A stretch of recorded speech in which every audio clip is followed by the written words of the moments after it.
How to fill and fold spring rolls. 2 methods. I'm going to just keep them covered because they do dry out very quickly, and you don't want that to happen because it's going to make it very hard for you to then roll your spring rolls. So you take one of your sheets and then we take the paste and then we just brush it along the sides here.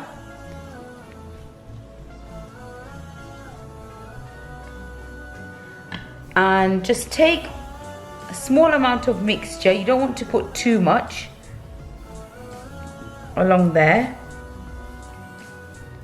otherwise it will burst. Then we just wrap that like this over, and then the other side like this, and then a little bit more paste just at the end here, and then we just slowly start to roll. And that's all it is, easy as that. So that was one way of rolling them. The other way is, so what we do is we just take, again, a little bit of the filling and then we just turn it over like this.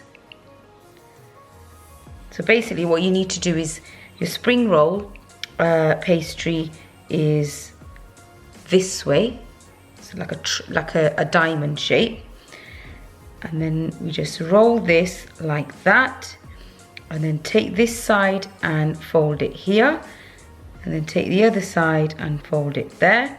Then we take the flour paste and just brush that over, and then we just roll. And there you go. So that's another way of rolling a spring roll.